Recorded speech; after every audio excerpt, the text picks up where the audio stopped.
All right. In one instance, I remember working for this client that, 1 week in, I could smell trouble. Those kind of client that you work for that nothing ever, everything is not right. Everything is just, you're the problem. They will forget something. They will blame it on you. I just sensed trouble, right? And those back in the day, looking at a client's review before applying for a job wasn't really a thing for me. My own is see a good job and then apply, right? And most of this always end with premium tiers, right? Because a good client is a good client. Most times you can also see those things during interviews, right? Some questions, some gray areas and all of that can be spotted during your conversations before you actually take up this job. But because most times new freelancers are all about get a gig, get it done, you desperate, see yourself jumping into jobs that you had no business in the first place jumping into. I remember a student that reached out to me, and she was skeptical about a particular job. And first thing I asked her was, please, can you go and check the client's history? Because then, by the time she met me, I knew better. Told her, go and check the client's history. And of course, I was right, because by the time she came back, there was just nobody. I mean, nobody had any good thing to say about this client. Right? Her fears were valid, So you have to treat your freelancing business as a business. It's a business, right? It's not every job that you take up. Before you take up a job, check the history of the company. Check out, if there's anything that you can lay your hands on before you jump on an engagement, right? And also, one thing that you also have to really put into consideration is investing your time into freelancing. Most people say this doesn't freelancing does not is not lucrative. I just got one gig last 2 months, and afterwards I'm not getting another gig. That is because if you want to grow your freelancing business, you have to invest your time. You have to invest your resources. Again, if you're on a platform like Upwork, like myself, you have to buy connects, right? You have to invest your time. I remember when I found out I would apply for jobs and I wasn't getting any job, and I was always thinking why. And then I figured out that I was applying at the wrong time. Do you know, guys, I had to wake up almost every day around 12 a.m., 1 a.m. ish, because I observed that was a time that new jobs are dropped on the platform. What was my goal? That is the best time to just apply for jobs. I would invest my time applying for jobs. Someone said that job application is a job is a job itself, right? So you have to invest your time. And also, while you grow, one of the things that also helped me is you have to invest back into your freelancing business. What do I mean?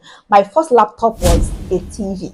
In the real sense of the word, it was a TV. And by that I mean, if light goes off, dude is going to bed, man, is off, right? And also internet. I don't know if you're in my country, Nigeria, MTN, all of those, I'm sorry, but all of those internet networks, service providers will show you some level of shaggy, right? So while you start making freelancing money, there's a time that you cruise, right? But if you actually view your freelancing as a business, you would invest in buying a good laptop, then I'm trying to to run some application, and literally you have to wait, your laptop is buffering, like, so immediately I start making some few dollars here and there, right? A friend told me freelancing is a business. It's not just about gigs. I had to learn to start investing in buying equipment to make my life easier.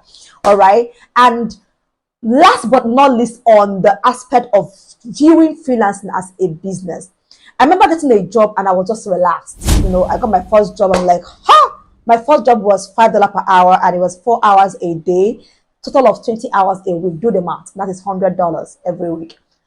I felt like I was over the moon. For someone that has been out of a job, out of money for a long time, I was like, the Lord has done it finally. I just took my eyes off Upwork, off everything. I'm like, I'm just focus on this job. And I won't lie to you guys. When that job ended, it did me like magic. It was like dream. I was not expecting it. How did it happen? My client was going for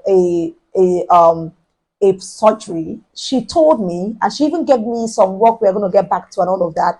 And she was someone I also there. I didn't even get to see her face. You can imagine that, right?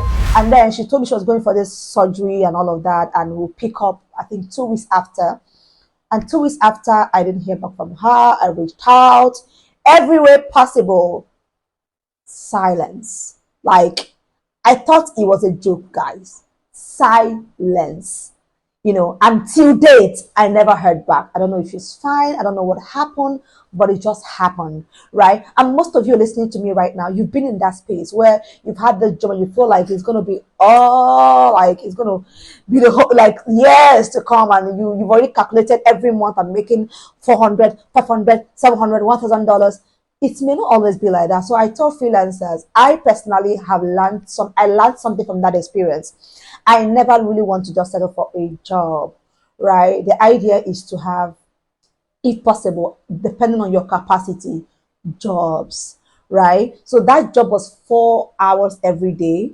I could take up more, but I was complacent. I relaxed because I felt like, oh my God, this is an answered prayer, right? As a freelancer, remember one thing one advantage that the 9 to 5 have over you is that a 9 to 5 has more job security. Freelancing don't really have that job security. So you can have a job today that pays $600 every week today, and next week you don't have a job. And trust me, there is no law. All right. That's why for hire freelancers, you can just wake up and be like, oh, we can't handle this anymore, and that is it. Right? You can be working 40 hours this week, and the next week what you have is 20 hours. And what are you gonna do about it? Nothing. So what did I do? I focus more on having more contracts. Like, of course, this does not mean you should go and take up more than you can handle. Of course, there's also a place of knowing when to delegate, knowing when to get an extra hand to be able to take up more, right? But what I'm trying to say is for me to attain the level that I'm so grateful to be in right now, which is a bit more of sustainability in my income flow as a freelancer, I had to stop thinking of just one job, complete, jump on the next one, because that next one you're hoping to jump on may take 2 months to come up, right? We're here to share our journey, learn and unlearn. So if you have a challenge as a freelancer, don't hesitate to drop it on the comment section. I would love to hear it, and maybe, just maybe, it can become the topic of our next discussion. I look forward to seeing you next time. Don't forget to like, share, and subscribe. Bye.